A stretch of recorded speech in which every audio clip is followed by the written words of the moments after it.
The compliment is not really to me, it's the compliment to the concept and the character. Hello everybody, this is Amitabh Bachchan and I'm privileged to have Nag Ashwin here, the director of Kalki. Full privilege. And it's 8 o'clock in the morning here in Mumbai. And I've just come back at about 3 in the morning after seeing Kalki for the third time.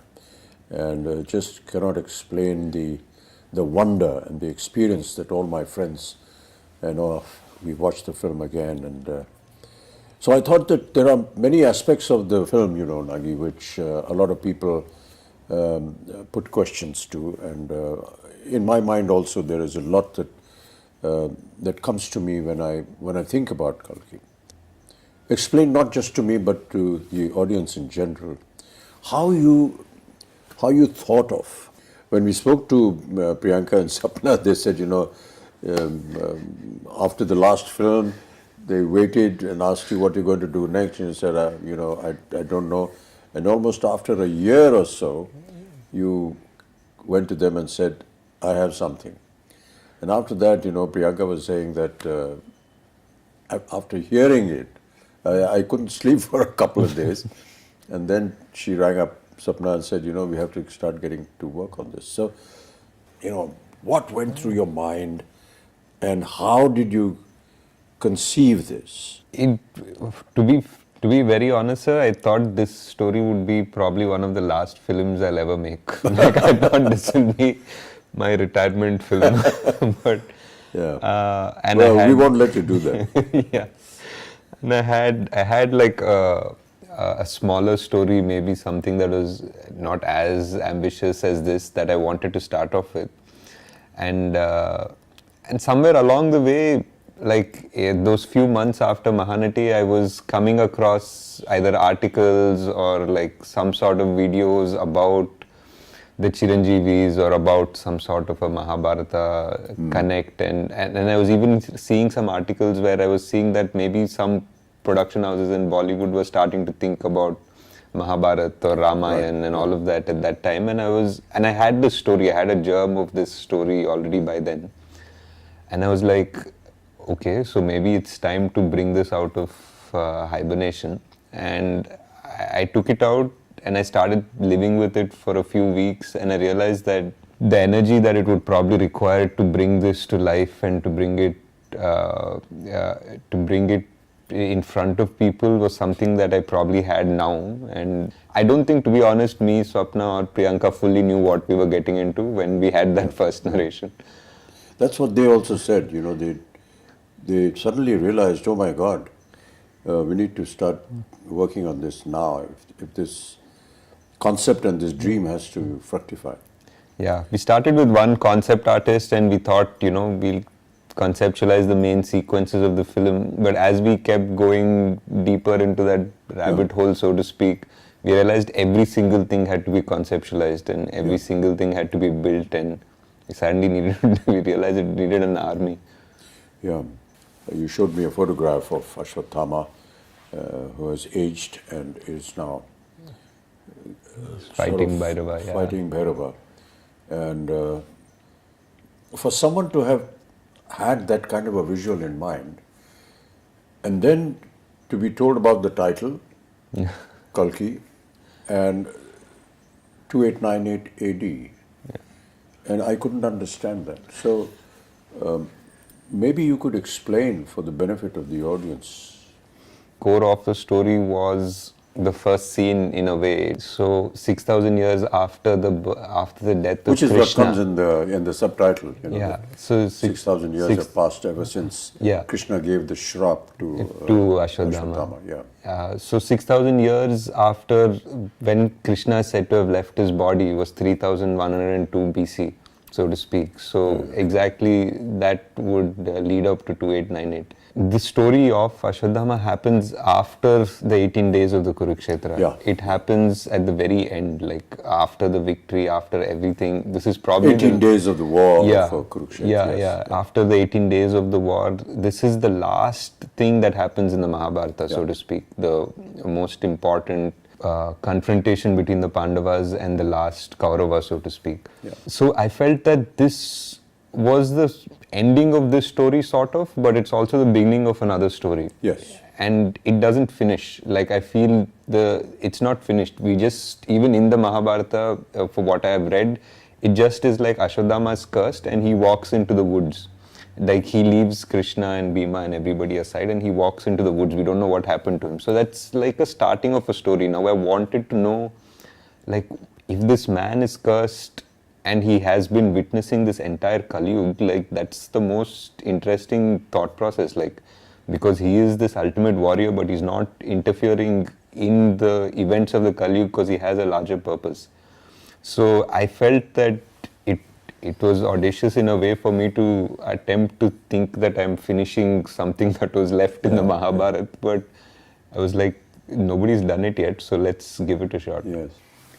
But why did you think like this? That I want to know what happened after that. Because in a sense, the Mahabharata ended at the end of the war after 18 days. Krishna gives this curse to Ashwatthama, end of matter. Yeah. But you said you thought, okay, what happened after that? I had really loved this dialogue in that first scene, sir. What we did, like after Ashwatthama says, kill me now, I'm ready. Yeah. And then Krishna says, no, death is not a punishment. And then we have a wide shot of this battlefield with hundreds and thousands of people who are dead. Yes. And that, for me, even when I was writing it, that just felt like it had a deeper meaning. It feels like, Mahabharata has killed millions of people, but Krishna right now is standing there and saying, death is not your punishment, having to live is your punishment. That just meant like maybe there is a whole karmic level to this whole thing. Mm-hmm. And for Ashwatthama also, I felt that anger, like though he was very cruel in that particular moment, that anger was justified because he just felt that his father was killed very unjustly. And his father was a great warrior and he was killed in the most unjust way. So his anger was justified in his own way. So now his redemption is also very justified. But we never know if that redemption ever comes because it's not like Ashwatthama is always been evil or something like that. He's actually a very noble warrior. He's meant to be an avatar of Shiva. People say like Drona prayed to Shiva to get a rupam of Shiva as his child, and that's how Ashwatthama was born.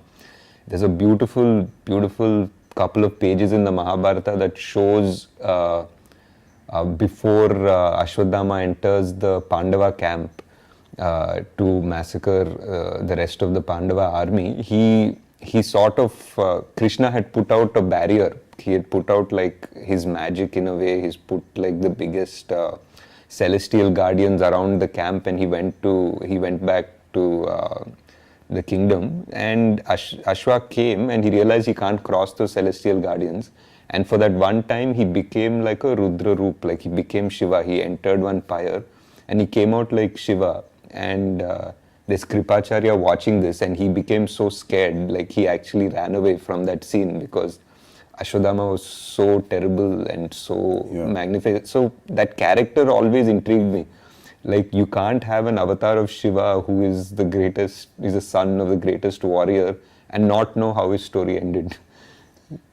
So that was the point of evolution of the idea and thought of how to continue with this. Yeah. And he wasn't also like the most popular Mahabharata character because from what we've usually exposed to in serials or books or anything, we know about the main ones. We rarely know much about Ashwatthama, but I feel he was multiple times capable of destroying the Pandava army if not for Krishna. Like there were astras that only he could use and only Krishna knew how to stop them. After 6,000 years. Yeah. You hear the words of Krishna saying, that when there is no water in the Ganges. And these were all very symbolic but very pertinent little things that kept coming up. How did you conceive that the futuristic world 6,000 years from now is going to be looking like this? There were a lot of things that we try to extrapolate, sir. Like, for example, there is massive drought now. There is clean air is already such a problem in so many places in China or even Delhi, for that matter, that buying air is going to become a common thing. It's actually become a common thing already. And the fact that physical currency is not going to exist has already happened. So a lot of things that when we started writing we thought were very futuristic have already happened by the time the film released. And we had to just try to understand that if there is no water and the biggest problem is fertility, I feel, like of man and of the soil. Like those are the two biggest things that will change the world. If human beings suddenly become infertile to a certain level, we just have barely 100 years before we go extinct, in a way. And if the soil stops being kind to us and it becomes dead in a way, then how much synthetic food are you going to develop, and how will that society be that lives only on synthetic food? So those are the two big things we tried to explore, though we didn't have time to really get into the details of it, but that was the thought process. During the portion when they were designing all this, were there any questions that ever arose in your mind? Multiple, sir. There were because like almost everything, because when you're trying to design a whole world with an ecosystem, with an economy, with all of that, there'll be so many contradictions. Like even just the architecture of things, there'll be like, what are your vehicles running on? Like if it's running on this, then why don't these people have access to it? And what access does the complex have? So suddenly we're designing a whole world, right from the economy to its power systems to grid to like, what do people do? How are they making money? And is there a welfare system in this world? Like there's so much discussion, and after I think 5-6 days of brainstorming, we usually just stop and say, enough, let's get back to the story. I was talking to some people about Shambhala and what it was, and that is something that they said, that this Shambhala is something that is under the earth.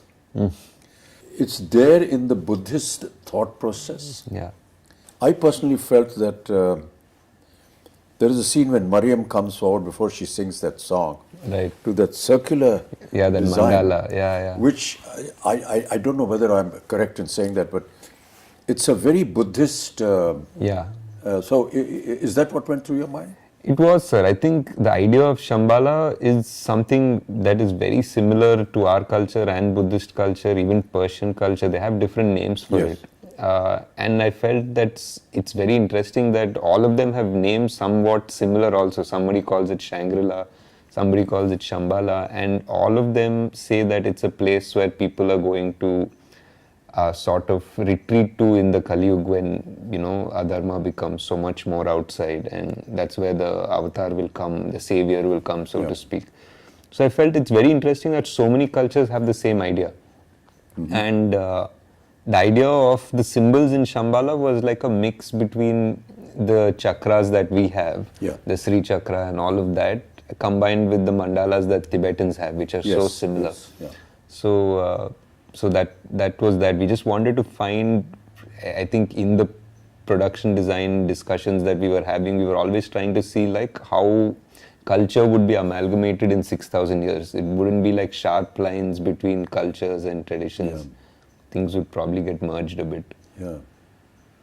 But it's, it amazes me how one person's brain could have designed and thought of all these things. I couldn't have, sir. There was a production designer, Nitin Zihani. We had multiple meetings. We have a concept design team which is really good. They're from Jaipur, fully Indian, like Immortal Collective. We had an in-house storyboard artist, Venu. I mean, for a movie like this, I would say that we probably required a bigger team, but the team that we had was fully on board, and everyone was constantly ideating. I mean, I definitely had to okay the final aesthetic, and I would guide them and direct them the way it had to go. But if not for the concept designers and Nitin's brain also, this wouldn't have come out the way it has. Kamal that day when we had a general, Yeah, when we were talking to the rest of the guys, he said something very nice. yeah, He said, a lot of the filmmakers come to me and they describe the story and they give me very efficiently made concept storyboards. arts. Yeah. But the point is that his opinion was that how does this storyboard actually get into practice, and what is the reality of it? It's all right to make some drawings and come, but he said that when I saw this and when I heard Nagi, I thought, gosh, it's going to be another one of those storyboard things. But then Nagi showed me some visuals which he had shot, and I believed, and just went ahead with it. What was the idea of the complex? The idea of the complex was, it was like everything is there. It's beautiful. It feels like heaven. There's water. It feels like, animals are frolicking happily, and it's clean air and all of that. But there's something that feels unnatural about it as well. There's something that doesn't feel real, and it doesn't feel it belongs there. So it was that aspiration of man. I feel that when you go to the complex in the film, there is this idea that you need 1 million units to enter the complex in this world. That idea was like a creative idea of yours? Yeah, it was a creative idea. It was something to give a goal to Prabhas's character, and everybody in that world they basically were working around that goal. They wanted to make 1 million units to get into the complex. But my idea was that you can't make 1 million units by being straightforward. The complex wants you to backstab each other. The complex wants you to fight amongst each other to make that 1 million units, and they're just going to be at peace because these people are never going to unite. That is what is happening in Kalki, Yeah. This whole backstabbing and everything. Everyone wants to grab and go on to the top. Correct. That famous story about all of us. We're all like cockroaches, and everyone wants to go up, and reach the top of the lid of the bottle where they're in. So you are catering to an audience, and there are many portions which I felt, as somebody who's been in the film industry, could understand that, okay, we are playing to the game. Yeah. This is Prabhas. For sure. This is a Telugu film. And Prabhas is Telugu. And you have to understand that he's massive, and he's godlike there. So many elements which a lot of people felt in the first half, because of its length and so on and so forth. At times they were not able to understand, or say, come on, let's get on with the story. But the fact is that it's like an intro to the hero of the film, but not just the hero of the film, but also the hero for the Telugu-speaking nation. And that is something that, people perhaps overlook. But we have to give it to them. At the same time, giving out to the audience, I've never lost a fight and I never will. Which are actually Krishna's words. And you give it to Prabhas, to Bhairav. True. But the point is that for the common language that the Telugu nation that is gaga over Prabhas, it has an alternate meaning as well. Also. And that is, those are the claptraps. So I just felt it was a wonderful amalgamation of playing to the gallery, yet not entirely submitting yourself to them. It was a tricky line, sir, for sure. Sure. That's a very thin line. I mean, I would love to go and sit in a theatre in Hyderabad and sit with this Telugu-speaking audience when they're seeing this, because they must be going wild when they see Prabhas saying this, and all the comic interludes that he has, and they had wonderful little snippets, that she comes out with, which are valid for the film, yet extremely valid for the common man. I mean, how did you think of that? Like you're saying, it's a very thin line, sir. Like, there were a few things in his intro, for example. Like, I think a new audience from Paris wouldn't make anything of it. Because there's a hologram that is glitching it says possible rebel, 5-star bounty. Yeah. And then it just glitches just for a moment right next to Prabhas and says rebel star for like an instant. And that's a claptrap for sure. Yes. And but for anybody on the outside, it doesn't make any difference. It was hard to design something like that. And there was something also where Bujji says, even I have some fans, and Bujji says, yeah, you have a rebel fan. Yeah. and again, for another audience, it doesn't make any difference because he was a rebel. We established right. that.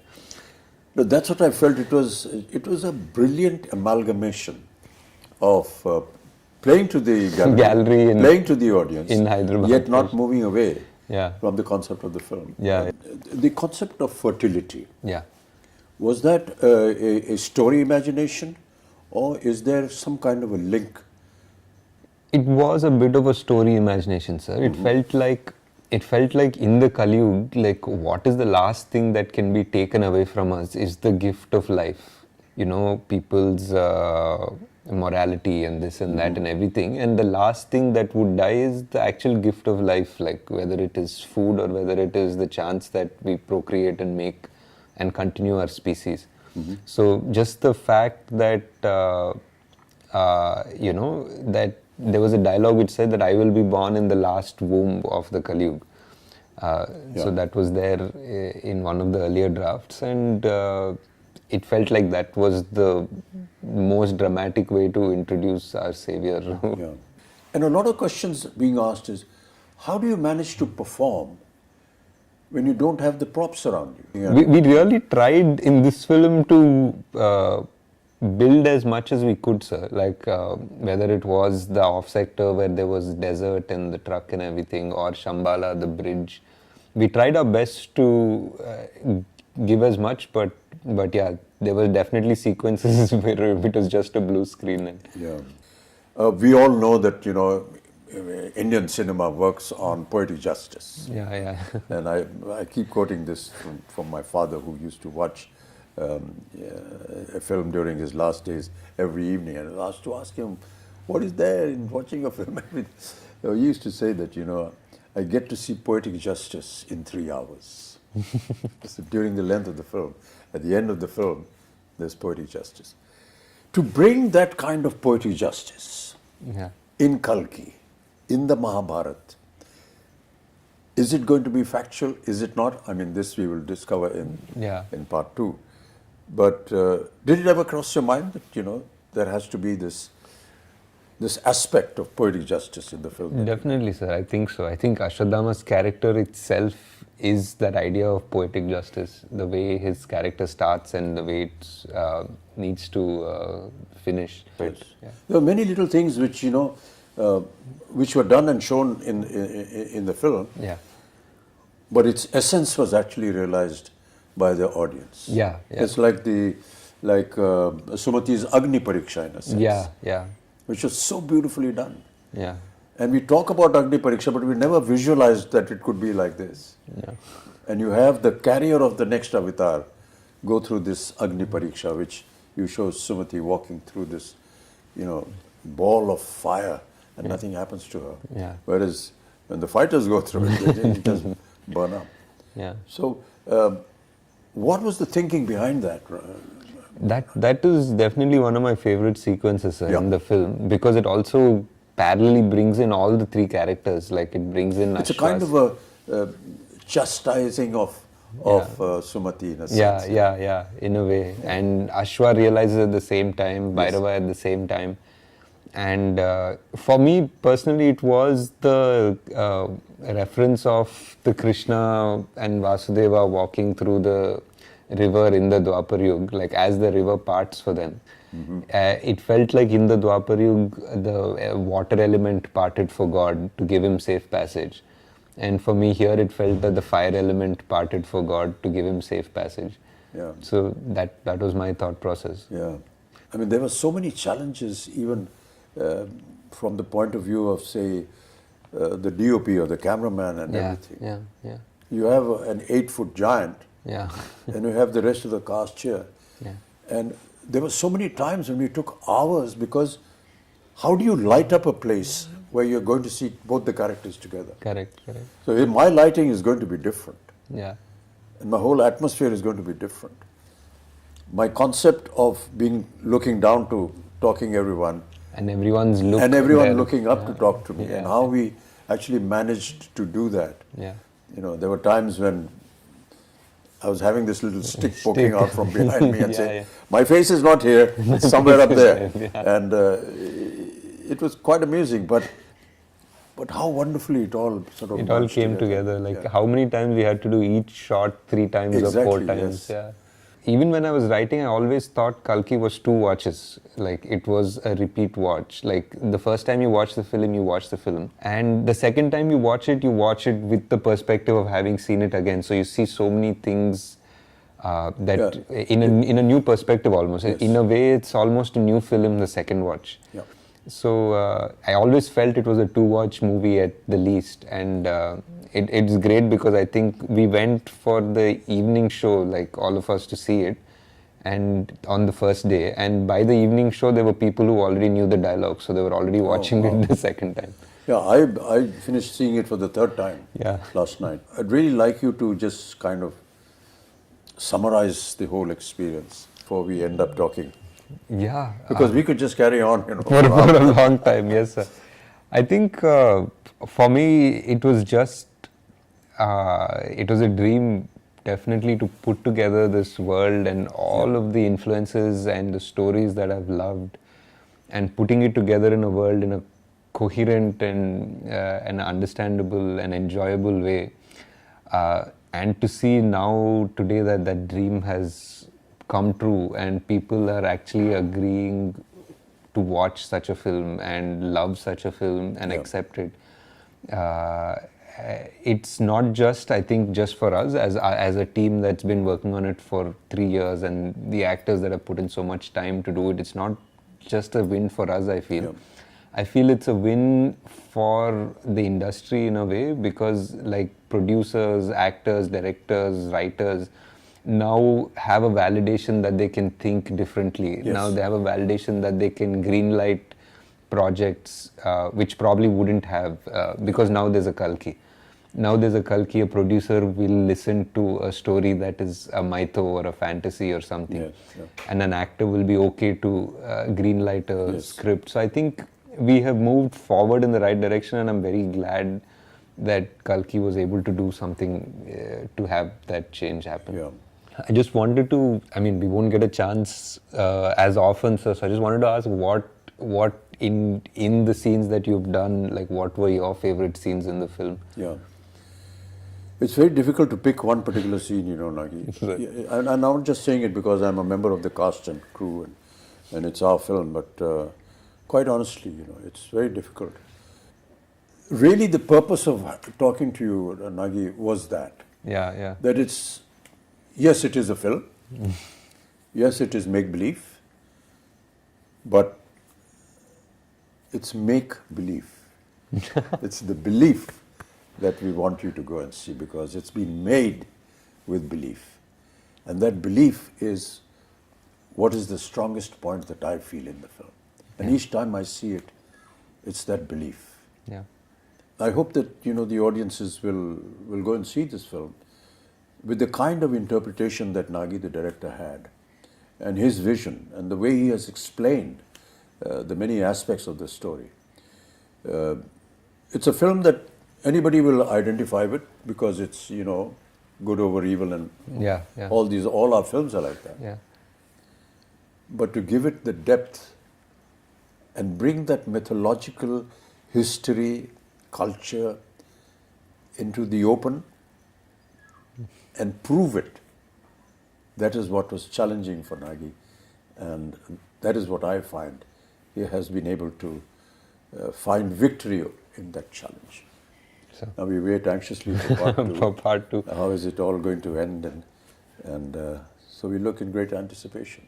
Thank you, sir. Thank you. Thanks so much, Nagi. It's been wonderful talking to you. Yeah, sir, I know you don't like or appreciate this, but this is one of the few chances we have to thank you for all your patience.